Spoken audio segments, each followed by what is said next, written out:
From Yankee Crosley here, just doing a little video for you to talk, I guess, about my longevity in Crosleys.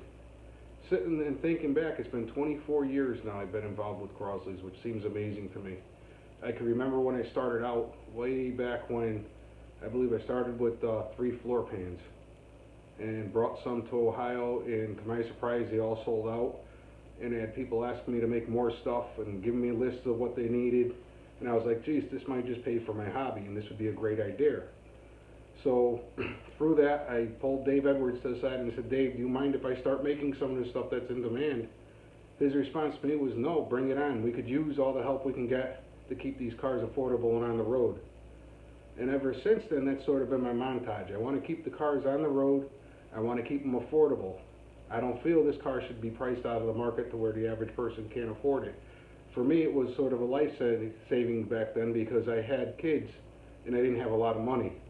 But I had some knowledge, and finding this car was sort of a real good relief for me because I was able to work on something that didn't pull a lot away from the household funds and have some fun with it.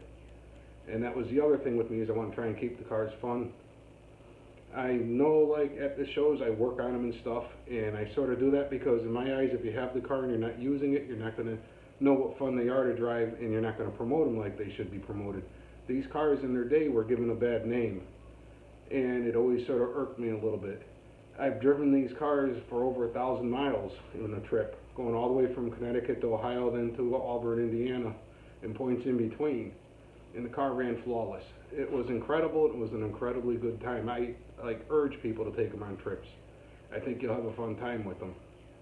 Parts-wise, in the future, I'm going to still keep trying to grow and keep trying to do more and more stuff towards the Crosley.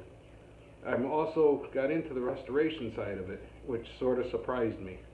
I never thought there'd be a calling for people to work on Crosleys, but I'm finding out there's a big market in this, and I am really packed, which is great. Hate to tell you guys, I plan on being around for at least another 24 years, so you're going to have to put up with me. If there's any way I ever could help you, like I tell everybody, please pick up the phone. Advice is always free, and I don't mind talking Crosley all day long. Also, if you think of something you need and it's not being made, let me know. I'm always trying to get the stuff that's hard to get made, and I think that's very important in this field to keep people into the cars. So again, I just want to thank everybody and tell them that keep going with these cars. One more thing I just remembered. As far as the youth project, I'm a big promoter of this. I've had these hats made up, and the money from these hats go into a fund for when they call for parts. This way they don't have to call for any parts. So if you want to help the youth project out, please buy a hat, and you'll be assured that these parts are going to go to the kids to get the cars on the road. Very important to get the youth in these and keep them going. Again, any way I can help you, and I miss you guys. You're all like family.